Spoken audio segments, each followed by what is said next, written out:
Krishna Prasthaya Srimate Bhakti Vedanta Swami Namaste Saraswati Devi Gauravani Pracharini Nirvishesh Navadi Paschadeshtarini.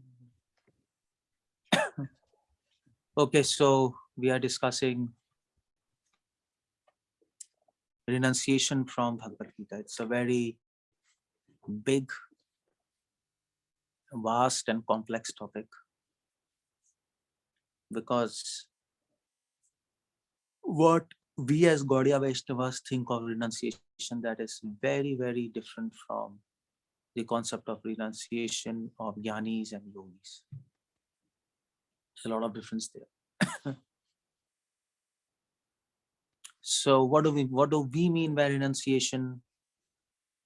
I mean to say, we said renunciation according to Bhagavad Gita, but Shankara's interpretation of renunciation from Bhagavad Gita is very different. Our concept of renunciation from Bhagavad Gita is very different.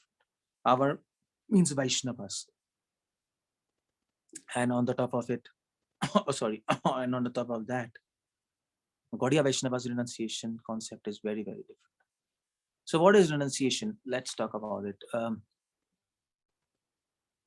In general, renunciation, this concept of renunciation, Arjuna asked Krishna in the 18th chapter, what is Tyag and what is Sannyas?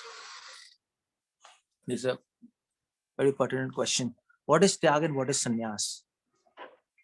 Now, both Tyag and Sannyas, we think of them as renunciation, both of them. But Krishna answers, well, Krishna said, a sannyasi may not be Tyagi, but a Tyagi can be sannyasi. He said that. Why? Because sannyas is external renunciation. It's a particular kind of order in Varnashrama. You leave your house, you take a particular dress, you become a monk, and that is external renunciation. But there is internal renunciation, which is called as Tyag. That means you have internally renounced things. You might have externally renounced your house and your wife, but internally you might be thinking of them. So that can be the case. So that's why there's a concept of internal renunciation and external renunciation in Bhagavad Gita. And this is very important. This is the last chapter and one of the last questions of Arjuna. And I'll tell why this is the last question of Arjuna. There are so many questions Arjuna asked, but this is the last question. Why is it? I'll tell after some time. But the whole point is renunciation is of two types. Renunciation means leaving something. You're leaving something voluntarily. You're voluntarily quitting something. Just like, for example, when people join ISKCON, that they don't drink tea.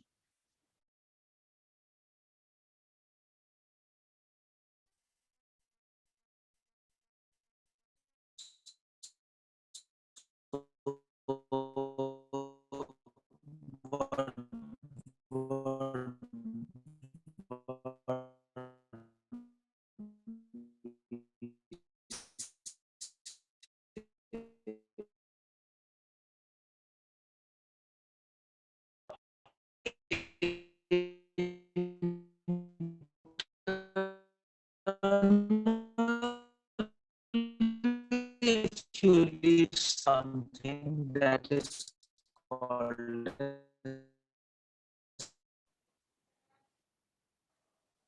Hare Krishna Prabhu. Hare Krishna Prabhu, audio is not functioning properly. Maybe you can turn off your video.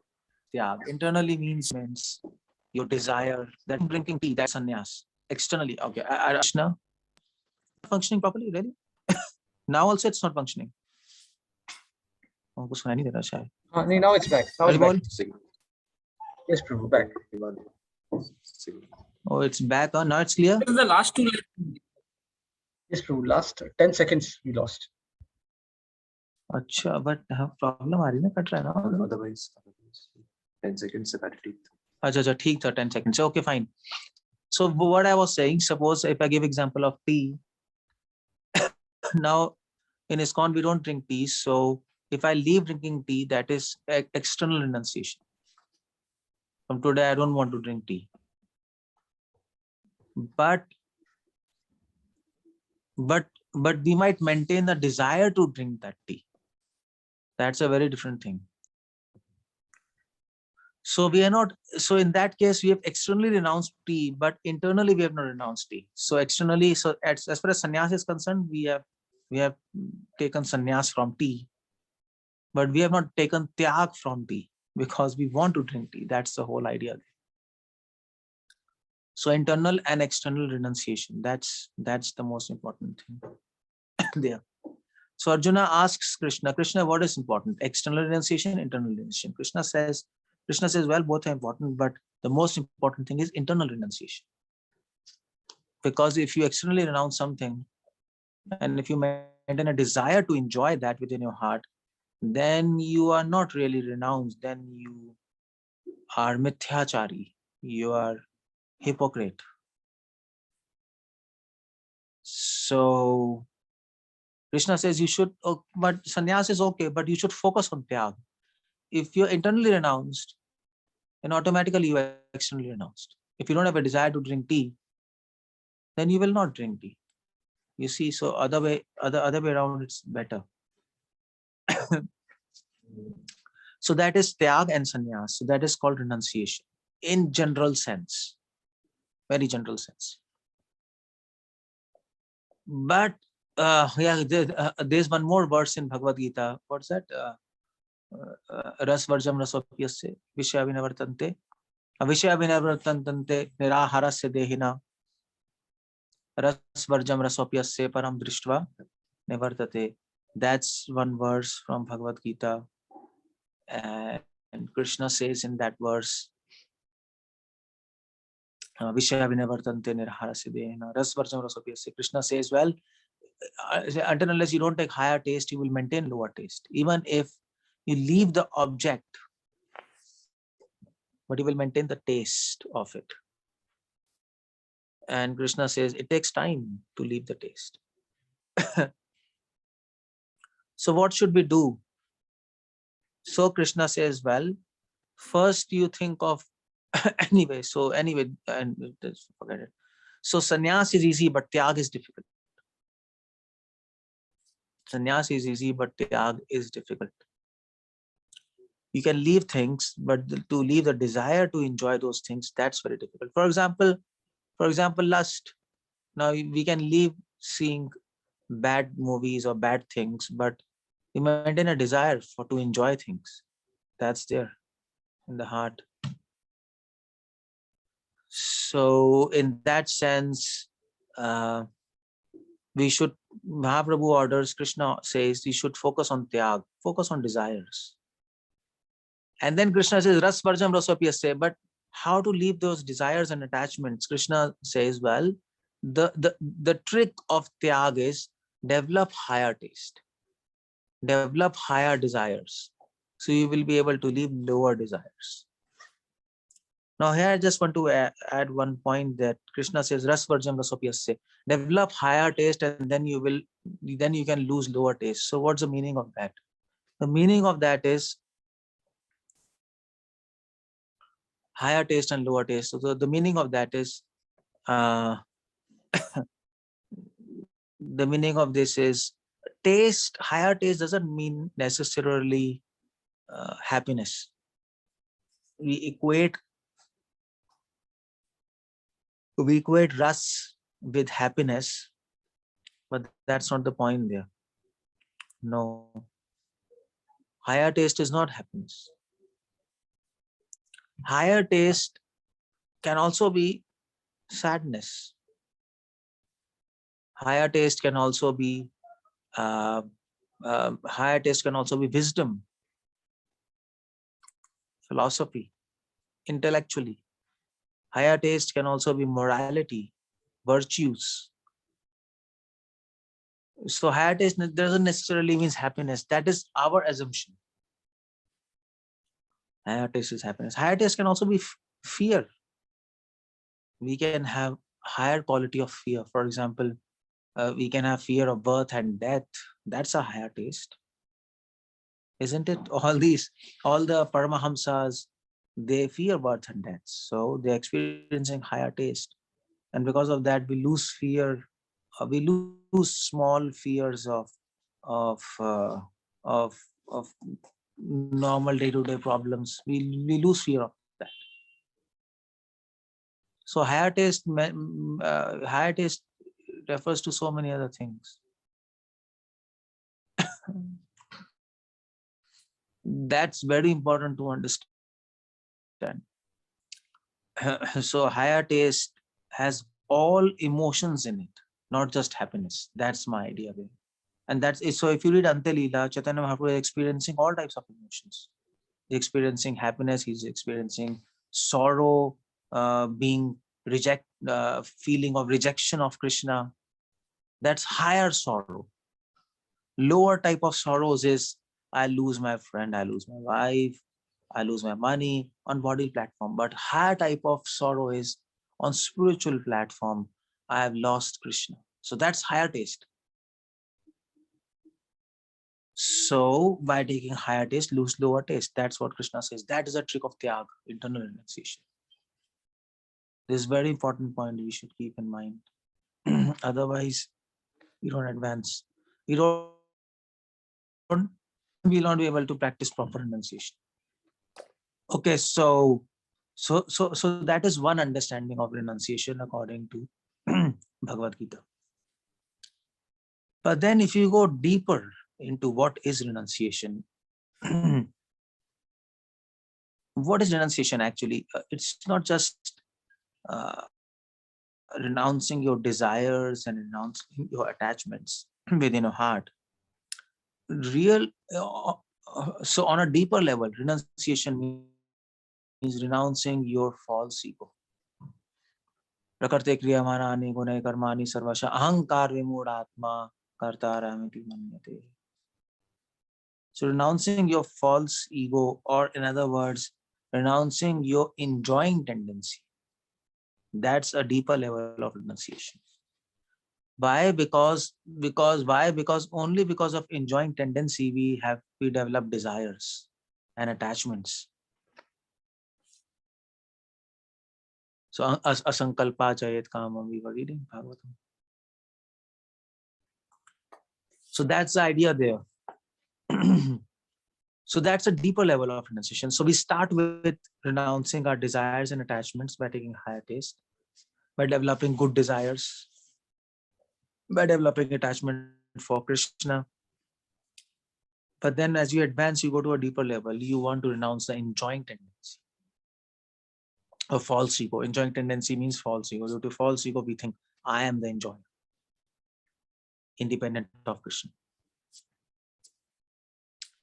So that is one renunciation. That is on a deeper level renunciation, Krishna says. So we should always go to deeper levels of renunciation. We should not stick to one level. Okay, fine. I've left drinking tea. I've left drinking left drinking tea. I've left illicit sex, left gambling. So I'm practicing renunciation. Yeah, that's renunciation, but that's on a very gross level. That is sannyas. You have left things. But that is not tyag. You have not left the desire. You have not left the desire to do those things. So go on a deeper level. And then, but then you have left, even if you have left the desire to enjoy, even if you have left the desire to drinking tea, but the tendency to enjoy things, that enjoying tendency is there. You have left the desire to drink tea, but you have desires for other things also. How many desires you will leave? So better go to the root, leave enjoying tendency. So that is another deeper level of renunciation, leaving enjoying tendency. And Krishna and Bhagavatam, Krishna says, how do you leave that enjoying tendency? Asankalpa chayet kama. By sankalp, by determination, Prabhupada says. By determination that I will not enjoy this material world, slowly the grip of enjoying tendency that will loosen. we will no longer want to enjoy things. That is a deeper level of renunciation. But then, if you really think about it, you can go to another deeper level of renunciation. Another deeper level. And yet, more deeper level of renunciation is actually to renounce, what can I say?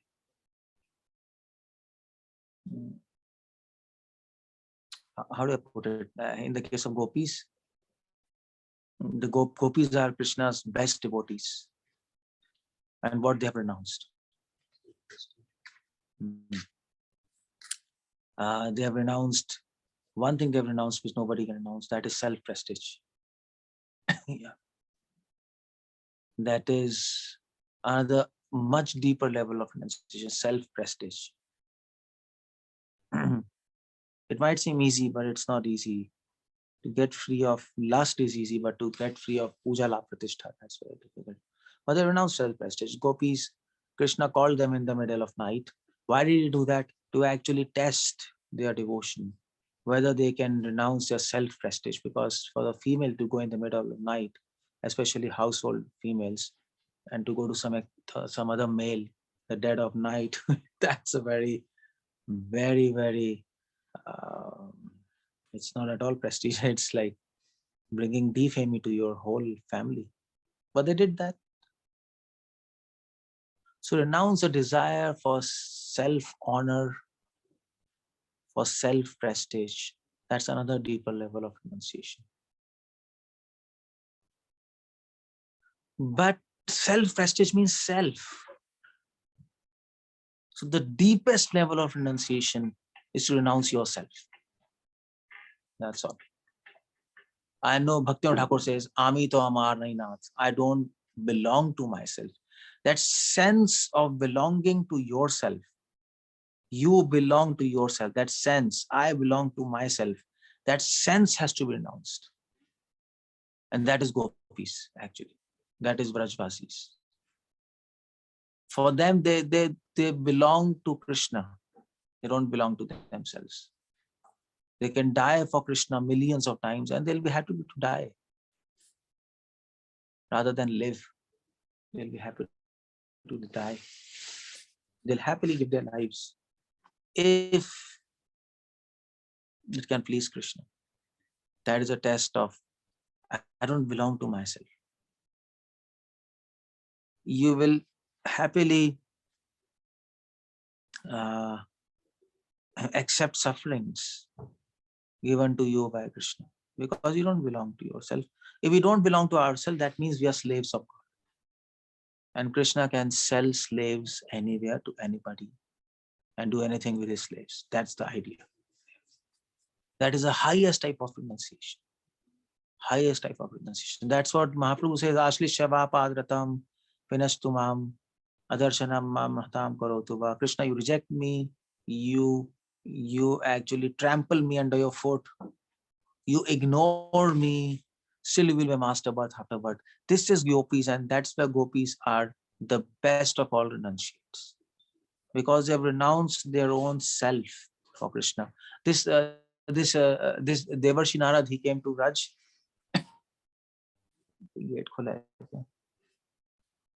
So Devarshi Narad came to Vraj and he asked for dust of gopis because Krishna was having headache in Dwarka. And nobody gave the dust of their lotus feet. Lotus feet, I mean, the Brahmaji and all these people, they didn't give dust of their feet. But they said, well, you want to put dust on the head of Krishna? He's having headache, we'll go to hell. This is crazy. We can't think like that. Ranad Muni went to gopis and they asked, gopis said, well, okay, fine. They went to the bank of Yamuna and they put their feet in the sand and they filled sand, bags of sands, and they gave to Narad and they told Narad, you keep it for future also. If future Krishna has headache, you smear the dust on his head. So Narad says, well, you don't know that you'll go to hell? Gopi says, who cares for oneself? We care for Krishna. Whatever happens to us, we don't mind. That's not at all a concern what happens to us. The concern is what happens to Krishna. That is the supreme renunciation. Renouncing yourself.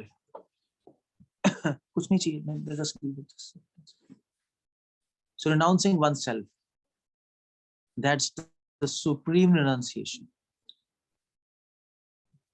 So you see the point. All these yogis and jnanis, they are stuck on the sannyas level, or maximum tyag level. Vaishnavism goes to the level of renouncing enjoying tendency. But Gaudiya Vaishnavas go to the deepest level of renunciation, that is enjoying oneself, that is renouncing oneself. The sense of belonging of oneself, I belong to myself, that thing has to be renounced.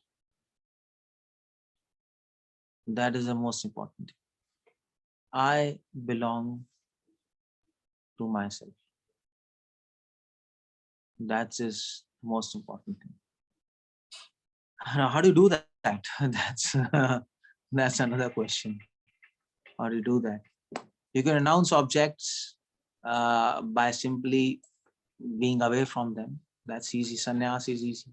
You can renounce desires by developing higher taste, higher desires, higher goals. You can renounce enjoying tendency by determination that I don't want to enjoy. But how can you renounce the sense of belonging to oneself? That is the most important thing. How do you do that? I belong to myself. We feel I am I and I belong to myself. Who else I belong? That's crazy. How do you do that? The only way to do that is love of God. Prem. Prema bhakti jahan hoite. Avidya vinasha. Only by love you can renounce the sense of belonging to oneself. And that is why love of God is the ultimate aim of life.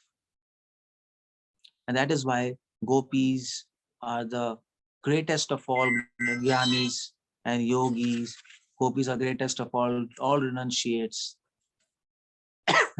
And gopis are the best lovers of God. That is why.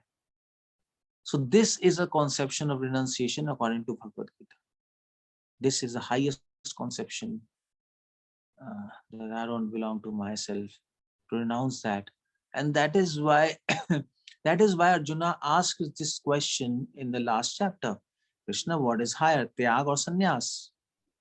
And then Krishna takes the concept of tyag and deepens it, and come to the point of, well, the best tyag is to renounce the sense of belonging to oneself. Sar dharman paritajya mamekam sharanam. That's the whole point. If you really think about that verse in its ultimate depth, that means sar dharman paritajya. Abandon all your dharma. Dharma means all your duties, because the duties are born of the sense of belonging to oneself. I belong to myself, and then what's my duty? Because I am I. Krishna says, forget that. Sharanagati, surrender to me. Change your sense of belonging. Your Krishna says, your I belongs to me, and my I belongs to you. That is what is real proposal of Krishna. Krishna says, so what's that verse? Whoever sees in me and me in everything. Yomam pashyati sarvatra, sarvam chamai pashyati. Was after that sarvam chamai pashyati.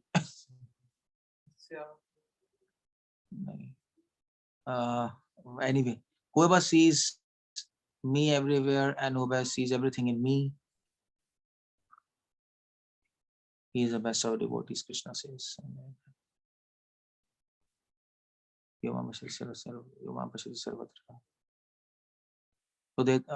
So there's one more verse in Bhagavad Gita. Where Krishna says, he is in me and I am in him. What's that verse? He is in me and I am in him. It's the verse in so Krishna says in Bhagavad Gita, I forgot that verse. He is in me and I am in him. That's a verse there. So that is the whole point. The devotee thinks I belong to Krishna. My I belongs to Krishna. Krishna thinks my I belongs to my devotee. What's that verse? He is in me and I am in him. Sarvam Chamai Pashyati, after that. Tasyaham na pranashami sajam me na pranashami. Then that's different. There's one more verse. The devotee is in me and I am in him. That's very nice verse. Anyway, so that is the ultimate test. So that's why Arjuna asked this question in the last chapter, because he knows this very question will lead to love of God. What is renunciation and what is actually renunciation? This will lead to love of God, especially to love of gopis and Vrajvasis. He exactly knows that. So in that sense, this question becomes very important for us. So that's why renunciation has a lot of dimensions according to Bhagavad Gita. It's not that other levels are wrong. There are levels of renunciation. Starts from sannyas and then tyag, and within tyag, renouncing desires. There's something going on. You have to see. What's happening? So renouncing desires, renouncing enjoying tendency, and then renouncing the sense of belonging to oneself. नीचे करना पड़ेगा. It's the right thing. So that is the entire concept of renunciation from Bhagavad Gita, and we have to reach to the ultimate level of renunciation if we have to go back to Godhead. Otherwise, we'll not be able to advance in devotion. In fact, Upanishad sings so much glories of renunciation. So much glories. Well, people think, oh, renunciation, we are bhaktas, we don't have to care for renunciation, but it's stupid to think like that. Bhakti has a concept of renunciation. Bhakti has a concept of knowledge, but our concept of renunciation and knowledge is very different from the concept of renunciation and knowledge which jnanis have. That kind of renunciation which jnanis have, that is rejected. Jnanis and yogis, they're simply interested in sannyas, but not in internal renunciation. That is rejected. Otherwise, renunciation is vairagya vidya nija bhakti yoga shikshartham ekam purusha purana. Shri Krishna Chaitanya Shariradhari Kripam Buddhim Tamaham Prapatti.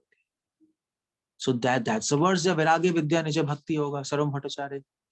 He says a devotion which is ornamented with vairagya, that is renunciation, and vidya, that is knowledge. That is the type of devotion which Mahaprabhu came to preach. It's not ordinary devotion. And that kind of devotion which is ornamented with renunciation and knowledge, that kind of devotion is called a Sharanagati. Sharanagati, which is our process. Devotion which is not ornamented with renunciation and knowledge, that kind of devotion is dry devotion, which Ramanujacharya and Sri Sampradaya rejects. Ritualistic devotion. He says that's wrong. We don't want to do that. We want to do Sharanagati. That's in Sri Sampradaya, Ramanuja. He makes that distinction. So, if we are ornamented with renunciation and knowledge, then we look beautiful to the eyes of Krishna. Otherwise, we don't look beautiful. An ornamental lady, she looks beautiful, isn't it? Lady who is not ornamented, who is not beautiful, she doesn't look beautiful. So we have to dress nicely in front of Krishna. Dress nicely doesn't mean that we have gorgeous dress and we have scent and oil on our hairs. Bhakti Bihari, they do like that. The whole concept is to dress nicely in front of Krishna. So they really dress nicely, but dressing nicely in front of Krishna means we should be ornamented with renunciation, knowledge, and the symptoms of ecstasy. Like Brahmana's wife, when Krishna sent his friends to Mathura to beg food from Brahmana wives, Sukadeva Goswami explains in details how they were sitting, how they were ornamented, what they were talking. And if you read carefully, Sukadeva Swami is saying that they look very beautiful because they had symptoms of ecstasy. That was their ornament. You see? So that's the point there. So that is the concept of renunciation from Bhagavad Gita.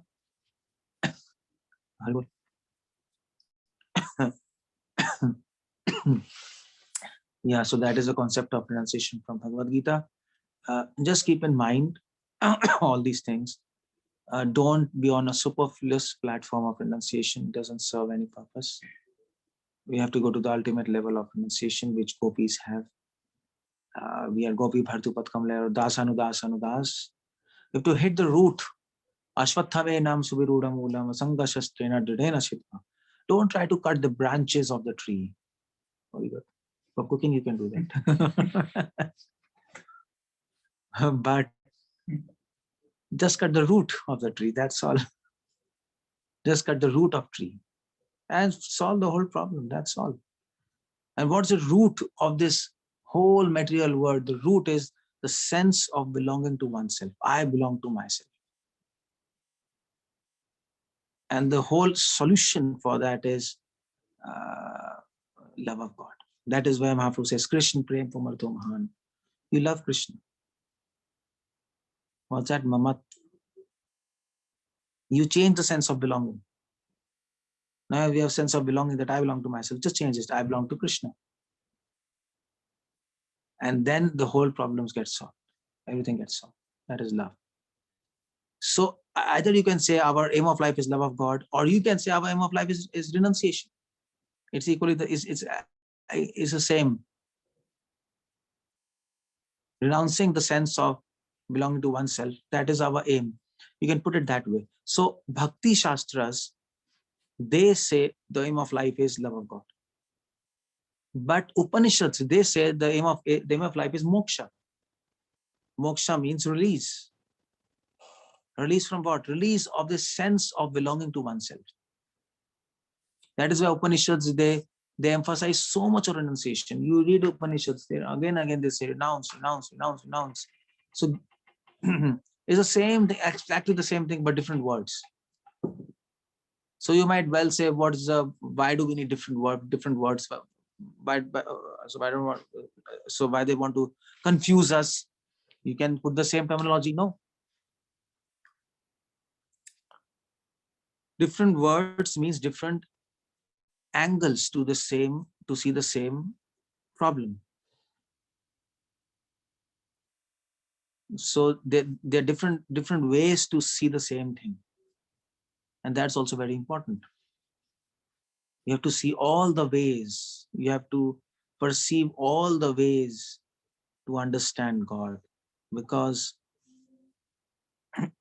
if you leave one way to understand God, if you understand three ways, and if you suppose there are four ways to understand God, and if you leave three, if you practice three, if you understand three ways, three perceptions, and if you leave one way, then what happens is that's a loophole, and Maya will trap us there. And that's why Prabhupada says you have to scrutinizingly understand Bhagavatam from all angles. Prabhupada said that, from all angles. In Bhagavatam he says. So yeah, love of God, that's one angle to see the whole problem, the whole solution.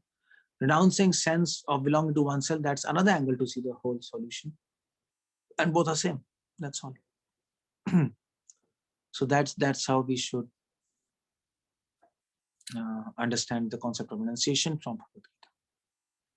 Hare Krishna. Is there any questions? I'll just stop here. Srila Prabhupada ki jai. Krishna, thank you, Prabhu. So please, devotees, if you have any questions, please feel free. This is like a very rare opportunity that we get to speak with such advanced devotees. So please. Hare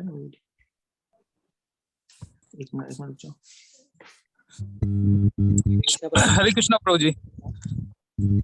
Hare Krishna. Prabhuji, our current state is that we are finding it very difficult to even renounce tea. And the journey from renouncing to renouncing self seems not a one life of this thing. Is it Yeah, possible then? so who said? You're right. Who said it's one life's job? We have assumed it's one life's job. We think in our mind it's one life, but nobody says it's one life. Srimati Radharani, she says in one of the verses quoted in Lankar Kaustubh, she says, Dorape Krishna, Krishna, you're so difficult to achieve. It's the issue of lifetime. She says that.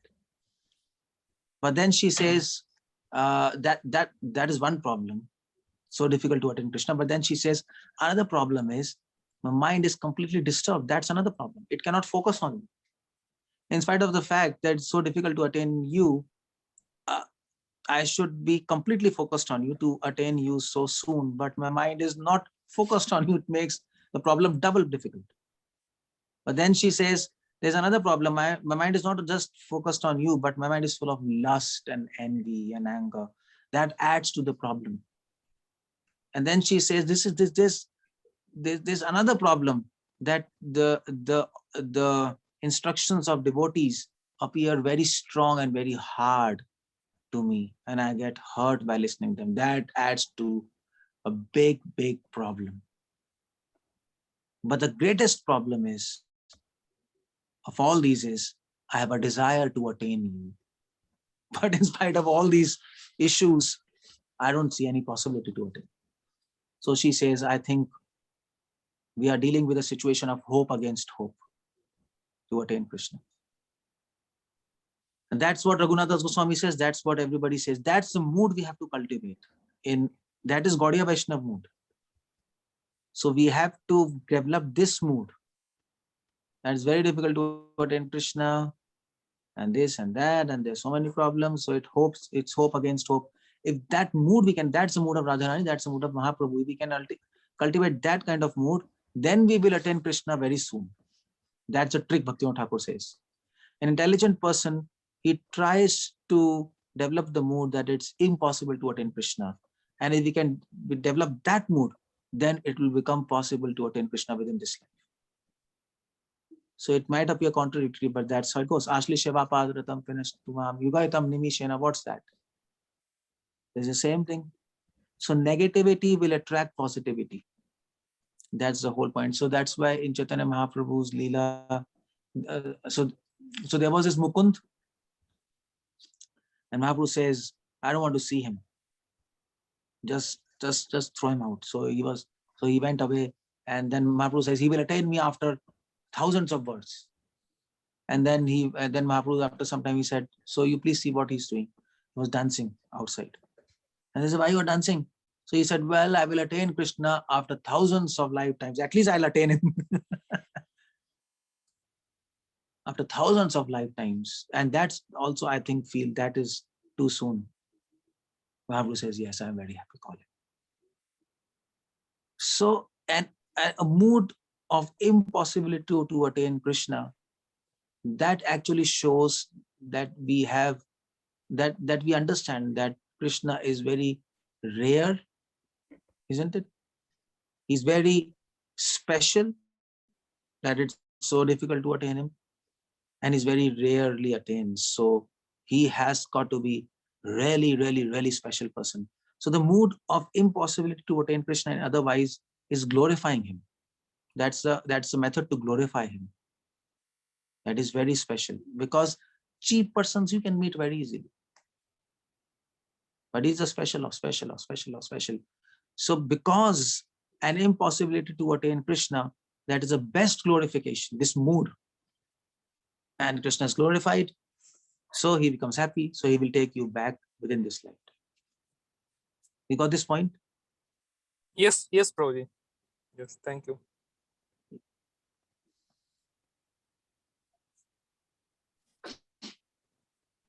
Hare Krishna, Prabhuji. Pranam. Hare Krishna. Prabhuji, kindly let me know the difference between renunciation and the sacrifice.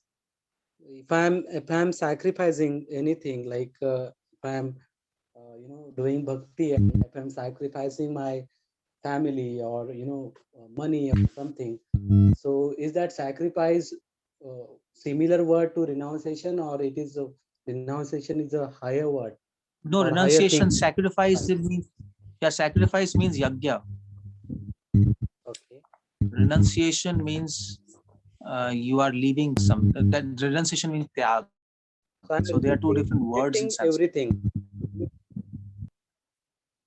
No, so there's a difference in that. In sacrifice, in renunciation and sacrifice, on the whole, it appears same. It appears same because in both we are leaving things. That's one thing. But there's a subtle difference. And the subtle difference is, in sacrifice, we are, of course, in sacrifice, we are renouncing things. We're renouncing things because we are renouncing our things. But for what? But to actually benefit others. That's the whole point of sacrifice. There's a extra element of benefiting others. That means sacrifice. You're sacrificing for somebody. Am I right? So, Yes, Prabhuji. so sacrifice has the concept of renunciation, but there's another element you're doing for the benefit of somebody. So that is why Krishna says is Sankirtan Yagya. They don't say Sankirtan Tyag. Sankirtan Yagya means you're renouncing your sense of belonging to oneself for the benefit of Krishna. That is Yagya. So there are two elements in Yagya, but renunciation has just one element. So that is why Yagya Danta Pakarma Pavnani. Anybody who does Yagya, he will become pure. So our process is Yagya, which has an element of Tyag there. Because without Tyag, there is no meaning of Yagya. If you don't know how to renounce and what to renounce, then what's the meaning of Yagya? What's the meaning of sacrifice? But you renounce in such a way that it benefits the other party. That's the whole idea there. Because you can renounce everything in such a way that it only benefits you. But then that's not sacrifice. You got the point? Yeah, Prabhuji. Thank you very much. That was Pranam Prabhuji. Hare Krishna. Hare Thank you. Krishna. Yes, Archana Mataji, you can ask. Hare Krishna, Prabhuji. Dandavat Pranam. Prabhuji, Hare Krishna. is it possible to achieve this deepest level of renunciation in Grahastha life? Because the Grahastha life is totally centered on me and mine. Even if I am performing duty towards my family, it is because I am considering me as myself. I mean, I understand that gopis were also Grahasthas, but then their level was entirely different. But for us, Yeah, you're right. In Grahastha life, you're right. It's more difficult. In renounced life, it is easier. In Grahastha life, of course, it is difficult, and it's definitely difficult. But that's what Srila Prabhupada said, that Prabhupada said everybody should take to sannyas after some time. Prabhupada said that you should leave your Grahastha life after you have done your responsibilities. That's why Varnashram is there. After a person has done all responsibilities, just leave everything and do bhajan in Vrindavan or somewhere. Get out of this mess. So, but what do you do till that time? Prepare yourself, no problem. Prepare yourself. Understand the philosophy and right. I mean to say, you see the point. People even don't understand. People even don't know these things. Devotees have no idea what I've just told on this forum. So at least we can know these things. We can meditate on them. We can make ourselves mature and ready for these things. Because to say that you have to leave sense of belonging to oneself and to do, there is a lot of difference. We might want to do, but we might not be ready to do, because if we start doing before we are ready, we will have a lot of fear, insecurity, and frustration. That might also happen. So, okay, no problem. Wherever we are, Krishna has put us in this situation. Okay, let us accept it's difficult, like you're saying. Oh, no problem. That is a disadvantage, because we are householder. It's so difficult to do all these things. But that can also add to advantage by making us humble, if you look from that perspective. And Krishna likes humility more than renunciation. That's also there. Humility is a queen of all devotees. So it might actually help you. So this kind of situation where we are stuck, it might become blessings in disguise if we know how to look at the situation in a proper way. So one way to look at the situation is, oh my God, it's so difficult in Grahastha life. It's not easy, and frustrated and this and that. No, come on.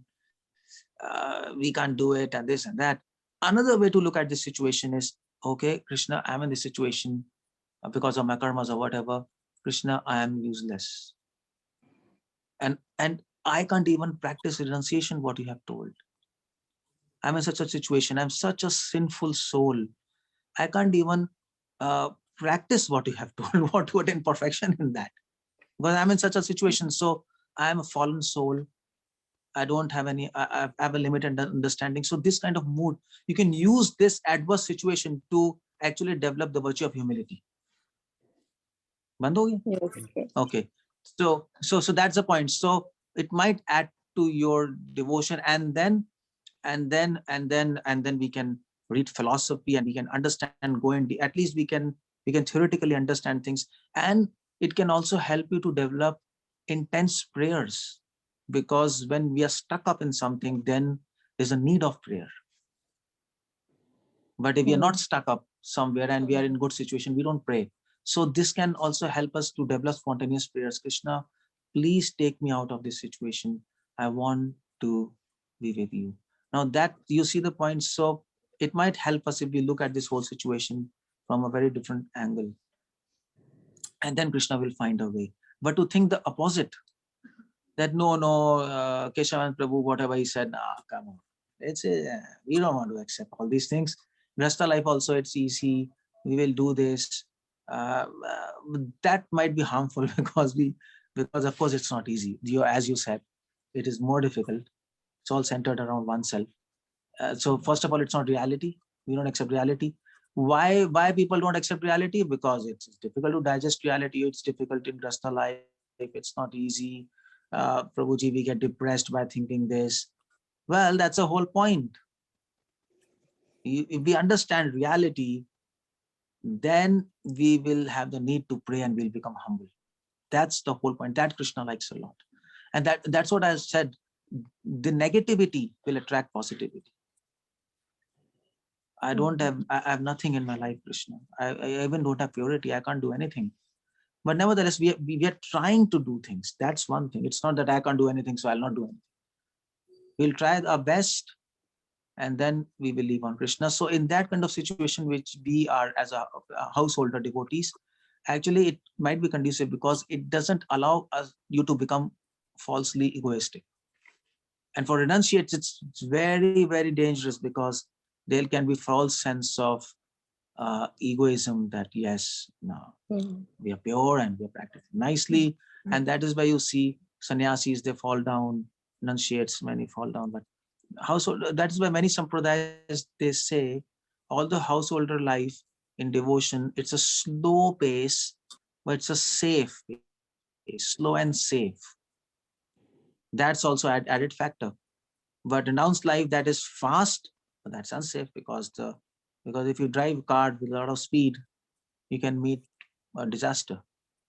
But if you drive slowly, if you get an accident, it will not be much disaster. You can again pick it up. So there are positives and negatives. You see both of them. So wherever Krishna has put us, let us try to see the situation from a proper philosophical angle and then try to elevate ourselves from that situation. That's all. Thank you so much, Prabhuji, for this perspective, because my first reaction after hearing your talk was, oh God, this is impossible. But then this is a very good perspective. Thank you so much. Hare Krishna, Hare Krishna. Yes, Sri Govinda Prabhu. Hare Krishna, Prabhuji. Dandavad Pranam. Hare Krishna. You had mentioned that I'm not getting exact word, but you had mentioned like if there are ways of looking at a situation from many angles, then you get better perspective. But you mentioned that you have to look from all the angles. So yeah. Srila Prabhupada said, Yeah. Continue. So What's the question? So about this, all the angles. The thing is that I would know about dimension of a thing by my knowledge or limitation of my knowledge. So knowing all the angles itself, it becomes a difficult task. And how do you know No. about From all the angles, Prabhupada says, try to understand Srimad Bhagavatam, every verse recognizingly from all of the angles. Now, all the angles here means all the angles mentioned in the scriptures, not by our own intellectual adjustment, not like that. Mentioned in the scriptures. So, okay, scriptures, that's why we have commentaries. Prabhupada in the comment purports, he mentions 2-3 angles there to one verse. And then other acharyas commentaries are there. So after you read Prabhupada books, the acharyas commentaries, they mention other angles. So these angles are mentioned in the scriptures, and if we read them, we'll get different angles. Now, all the angles doesn't mean that you can, I mean to say, we cannot understand Krishna from all the angles. That's accepted. All the angles means it can't be all. So all the angles here means all the angles here means here all the angles means to the best maximum possible. That's the idea. The idea is no. Yeah, you're right. So the idea is Prabhupada is trying to convey to us: don't limit yourself to one angle. Oh, okay. So that try to search out other angles. To avoid blinkered approach, actually. To avoid blinkered approach. What's that? Blinkered approach, like to avoid what? Blinkered, with blinkers on. Yeah. Otherwise we'll become very narrow-minded, fanatic, and we will not advance. Yes, Prabhu. That's the whole idea. Thank you, Prabhu. So Prabhu, there is one last question if you have time. Otherwise, yes, Anu Mataji, you can ask the question. Thank you, Prabhuji. Hare Krishna, Prabhuji. Danda Pranam. Prabhuji, coming from the same Grihastha side, you gave a great perspective that we should develop the understanding that which reality we are in, like basically gut check or reality check, so that we can be more humble and the prayers can be more intense. But at the same time, Prabhuji, when we are in such a situation, the mind is actually not supporting. How can we get intense prayers when the mind is so disturbed because of the situation we are in? Mind doesn't support. Mind doesn't support because we are not clear in our concepts and philosophy. That's why mind doesn't support. Mind is confused. But when mind is absolutely clear, what's the path, what's the goal, then mind starts supporting it. So when we have fog in the morning, we'll not be able to see in spite of there's a path, but everything is misty, you can't see anything, and then we become confused, and then we develop fear. So if the path is very long, very, very long, I mean to say, if you're driving and if you have to go from Finland to Poland, suppose, by driving, if you can go. So if you're on the road and you see it's like 1,000 kilometers, but if the road is absolutely clear and there's no fog and mist, so you can see far, you have no problems. But if there's mist and fog and you can't see the road, then we get fear. So that's the whole point. It's a mind, that's how mind works. So Prabhupada says in Srimad Bhagavad Gita, lack of clarity in goal produces frustration. Prabhupada says lack of goal produces frustration. That you can understand, lack of clarity of goal.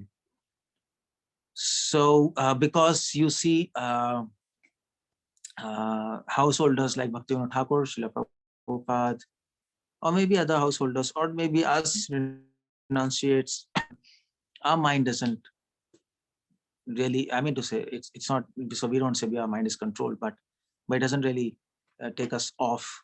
It supports to a certain extent. So that's the solution. Lack of good association and good understanding of scriptures. Then mind becomes bewildered. So just like I explained now, various levels, it becomes clear, okay, where we are, what we have to do, what steps we have to take. Then mind is okay, mind knows, okay, where I am, what are the levels, on which level I am, then next level, how will I go, the next level, what will happen in that level, then it's pretty much clear. Then you are not bewildered. But if you suddenly encounter something and you don't know, and you don't have pre-warning and something happens, then mind becomes bewildered. So that's the idea there. So that is what Prabhupada says, read my books very, very carefully, and read them in association of good devotees, and then mind becomes very stable and start cooperating. Prabhuji, thank you so much. If I can ask one more question, if that's okay. Yes, yes. Prabhuji, so you said leaving the tendency of enjoying is by determination, that I don't want to be in this world is full of miseries. Prabhuji, the reality is we say that every single day, that I don't want to be in this world, it's full of miseries. But that feeling of leaving everything, like getting sick of it, doesn't come at all. So how do we take that? Yeah, that's true. I'm trapped in this body. That kind of feeling, that is ultimate feeling. I'm trapped in this body. That I'm trapped in this world, that is one level. And that also it's difficult to get. But I'm trapped in this very body. I want to leave this body somehow or the other. And that's why devotees wait for death. They like death. They hope for death. Because at the time of death, they will be released from this body after 100 or 80 years of trap. I mean to say, if you're trapped in something for 80 years, then you want to get, at least even for a second, you want to get out of that trap and experience that freedom. So all the devotees, great saints, they pray, they hope for death. Death is a festival for them. So, but then the question is how to get this kind of feelings, because what to do with that? So these kind of feelings, if we want to get these kind of feelings, we have to read about them. That is why Krishna says, read scriptures, read anecdotes of devotees which are mentioned in scriptures. Just by reading again and again, you'll get that feeling. But that's not the whole solution, because when we read, we get the feeling and then we'll forget. Then we are like, in our own world. So Krishna says, Kirtanam. If you chant nicely and if you read, then whatever you have read, it will remain in you. Chanting helps to stabilize those thoughts so that they don't get destroyed when you are doing day-to-day work. So both of them go together. That is a whole package there. So, and that is why you see the point. That's a good question. We have, you see, we read so many things in books. Generally, we get lost in stories and unnecessary information. So when we are reading scriptures, what we have to focus? When you're reading scriptures, try to find this fear of death and material world there in scriptures. With this aim you read, and then you will see devotees expressing their sentiments on this subject. But if we read and if we try to find stories, and we're lost in the story, okay, this mother is this, father is this, and they did this, and then they did this, and it's so nice, then you lose everything. So that is why association is very important. In association, the story might be the same, quoted from Bhagavatam, but the focus is different. So one devotee might speak the story of Dhruva Maharaj, another devotee might also say the story. You might say, oh, both are stories from Bhagavatam, it's the same, it's so nice. No, that's not the point. The point is, one devotee who is speaking from Dhruva Maharaj, he is completely focused how Dhruva is dealing with the fear of this material world. What kind of sentiments Dhruva is having as far as material world is concerned. And then the lecture will be revolving around that in Dhruva's life. So Dhruva is completely disgusted with this material world, and he's completely, that's why he doesn't want anything, he's completely focused on Krishna, like that, for example. But other devotees speaking from Dhruva, his focus might be that how he went to forest, did meditation, and how he pleased his mother. But that's not the whole point. So you see the point, how you read the subject matter, with what focus, that's very important, because you will find the same thing, what you're thinking there. What you're thinking in your mind, you'll find the same thing in that story. So that is why I always say, so there are So there are many people who are speaking on spirituality and Bhagavatam and that, but don't hear to such devotees who are simply speaking stories. Although they might be from Bhagavatam, but it doesn't benefit us. The focus in them, that's important. So your question, how to develop fear from this material world, and also how to develop this sense I'm trapped in this world and trapped in this body, and keep it with us 24 hours. That will happen if you continuously read these books, Bhagavatam Gita, with this point in mind. So you will start seeing every verse actually speaking about this point in different ways, and then you will be convinced. And then, of course, chanting will help us to actually realize this fact and to keep it in our soul, not in our mind, but in our soul, 24 hours and whole life. And then we'll be nearing perfection. Thank you, Prabhuji. That's beautifully explained. Hare Krishna ji. Hare Krishna. Hare Krishna, Prabhuji. One small question, related to the previous answer, or to the previous question that you had given, that we need to understand the scriptures from different angles, like according to what is given in the scriptures only. So I wanted to ask Prabhuji that is it possible to understand all these different angles by reading only Srila Prabhupada's books? Yeah, if we read Srila Prabhupada's books scrutinizingly, Prabhupada mentions so many angles actually. So those angles might not be in the proper to that verse, but in his morning conversations, in his letters, Prabhupada speaks about that verse and then gives a different angle. For example, Bhahunam Janmanamante Gyanvan Mam Prapatyate Vasudevam Sarvamiti Sa Mahatma Sudurlava. This is a verse from Bhagavad Gita. And Prabhupada mentions at least two angles in his purport. And then his room conversation, Prabhupada mentions one more angle. In letters, he gives another angle. So if you read all books, you will find so many angles. That's why Prabhupada said, read my books scrutinizingly, not just superficially. And that's why actually I was personally planning to write purports to Srila Prabhupada to actually prove this point of yours, that Prabhupada has given all the angles, but it might not be in the same purport. That's the whole point. So then how that's do we Prabhupada do said, it, read all my Prabhuji? Should we pick up a theme and then look at all the different, his lectures and his books right. and his conversations? That is a very good solution. Take a theme and then see all the angles from Prabhupada books. That is a very nice solution for that. That you can do. Thank you so much, Prabhuji. Hare Krishna. Hare Krishna. I think there is one last question here. Yes, Rahul Prabhu. Yeah. Sorry, Prabhu. Thank you very much, Hare Krishna. Prabhu, a question that what are the symptoms for grihasthas that one has started on the path of renunciation? So is it right to understand that if we start developing a taste of detachment, then we are on the right path, or how do we really understand that? That we are on the right path? Yeah. If we are on the right path, we will advance in tyag, in renunciation. Renunciation is the symptom by which we can judge our advancement, and that is why Arjuna asked this question of renunciation in the last chapter. That's the best way to judge our advancement in devotion, and I've told various depths of renunciation. So wherever, at whatever level we are, that advancement we have. That's how we judge.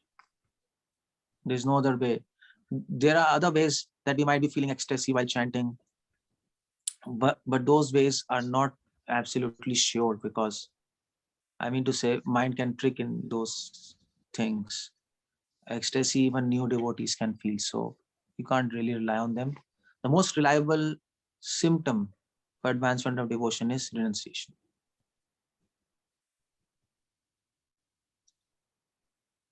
Okay, thank you very much, Prabhuji. Hare Krishna. Hare Krishna. So sorry to trouble you, Prabhu. There's one Mataji from Bombay. She has messaged a question. So if Gopi's renunciation is the highest level, what level is with other rasas? Is it not highest because even they have achieved the love of Godhead? Yeah. Gopis, we give example because because Madhurya Ras is a highest rasa, but in Vraj, all devotees have highest level of renunciation. All rasas, there's nothing higher or lower as far as renunciation is concerned. But we always mention gopis because we are followers of gopis, and we look, and gopis are ideal devotees for all devotees. All rasas serve Madhurya Ras. That's why we say gopis. As far as renunciation is concerned, all of them are completely renounced. All Brajvasis, the highest level of renunciation. But as far as rasa goes, there is a difference in the rasa thing. So like that, this subject is more complex. I don't want to go in this subject, but in general, all Brajvasis have same level of renunciation. Thank you very much, Prabhu. I think these are all the questions for tonight. So thank you very much once again, Prabhu, for kindly sparing your time. And we definitely pray for your quick recovery. I know there's a lot of pollution in the north, so it's kind of affecting the throats. I'm fine. That's fine. Anyway, thank you for this talk. So we hope to meet you again soon, Prabhu. The sooner the better. Yeah, definitely. And thank you to Pranav. Pranav is there, no? Yes, Prabhu, he's there, but I think there is some disturbance and he's unable to join us via audio. Okay, no problem. Hare Krishna, Prabhu. Okay, Prabhu, thank you. Hare Krishna, Pranav. Okay, thank you for this class. Thank you, bro. Thank you for the wonderful class. Most wonderful. Okay, Jai. Just hope to see you again and again.